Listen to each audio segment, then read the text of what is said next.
The biggest puzzle walking into this movie is why hadn't it been screened for critics? Why were there no advanced reviews out? And then you see the movie and realize, oh, that's why. I'm John Haig, and welcome to my movie thoughts.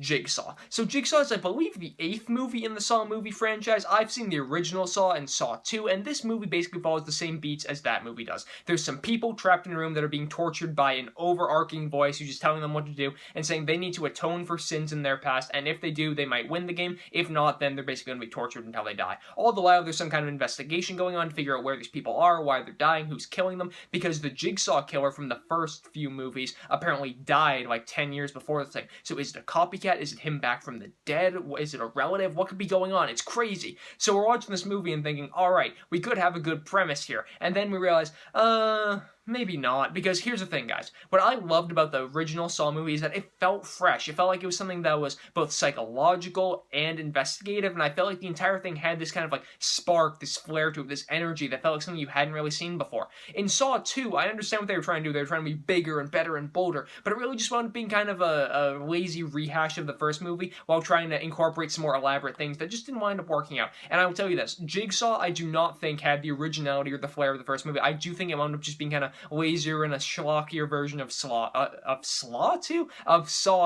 I do think that Jigsaw turned out to be some stupid fun, but overall just a messy script that wound up not being super entertaining, although I do think it will make some fans of the Saw franchise happy. So here's what I'll say about this movie. There are 3 things I really enjoyed about it, mainly the main 3 actors. There's this one guy who's like a medical examiner, right? And he's kind of behind the scenes, he's piecing the investigation together, he's a very logical fellow, and I really like seeing his thought process throughout the entire thing. He's like an anchor you can latch onto and think, alright, I'd probably be doing what this guy's doing, piecing these things together, thinking rationally about this. So I really liked his character. There are also 2 characters that are in the room that are like everybody's being tortured in, and they're the 2 logical characters in the room. They're telling all the like crybabies and all the jerky characters like, no, we need to calm down, we need to figure this out. Let's go through this whole thing rationally. Like, let's make sure that we're looking at every possible aspect, every possible outcome. So I love those 3 characters because again, they're the smartest ones in the movie. The other characters, again, crybabies and jerks. There's this one police officer character, for example, who at the beginning you're like, am I supposed to root for him? Like, he seems like kind of he's a shady character. Then you're like kind of convinced the first 5-10 minutes of the movie, is he going to be our lead? And then it's like, oh no, I guess he's not the lead. The medical examiner is the lead. And I guess that's the issue too, is that not only are some of the characters unlikable, but the writing is leading you to believe so many different things about so many different characters that you're just confused by who you're supposed to like, who actually has what personality, and what's established to be what. I do think the writing is kind of the downfall of this movie, because in the original Saw, and again, I hate to keep comparing them,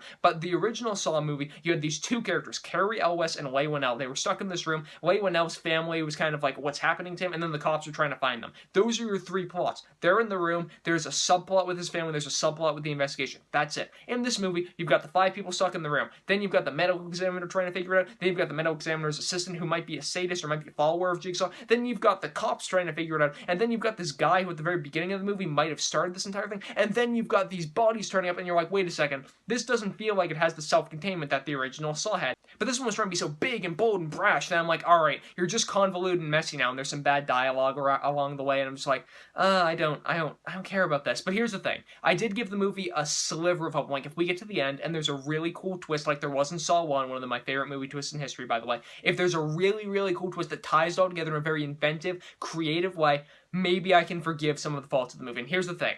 When they revealed the twist at the end of this movie, the first part of it, I thought was really cool. And then the rest of it was so bad, it completely destroyed the rest of the movie. That's just what I'm going to tell you guys, is that the first part of the twist, I'm like, this is actually interesting. And then when they revealed the next part of the twist, I'm like, no, now the entire movie just makes no sense at all. And it's one of those things where, again, the entire movie going along the way, I'm like, this is kind of, it's convoluted, and it's trying to be so big, and it's trying to be like this epic of Saw movies, but it really just isn't. But now it's just terrible because the twist makes it terrible, because when you look back on the movie, it just all completely disintegrates. It doesn't make sense at all. So guys, when I left Jigsaw, I thought, alright, some parts of it were stupid fun that if you're a fan of the Saw franchise, you might wind up enjoying. We had a few likable characters, but overall they were characters that were kind of jerky, they were characters that were kind of whiny, they were inconsistent characters, there were some subplots that didn't really go anywhere, there was a twist that made the entire movie just completely weirdly pointless, and made it feel like it just didn't make any sense at all. I did enjoy a few of the setups in Jigsaw, and I do think some parts of it were kind of tense, but overall, guys, I'm going to wind up giving Jigsaw a C-. It's not something I recommend you guys go check out. Just watch the original Saw on Netflix. I promise you it is better than this movie, guaranteed. But guys, those are just my thoughts on Jigsaw. Be sure to let me know yours in the comment section down below. You guys can go over to mymoviethoughts.com, subscribe to this YouTube channel, and follow me on Twitter at JohnNHake to stay updated with everything I am doing. Links to all three of those being in the description down below. You guys can also like this video, comment on it, share it with some friends. I am John Hake, and as always, thank you guys so much for watching.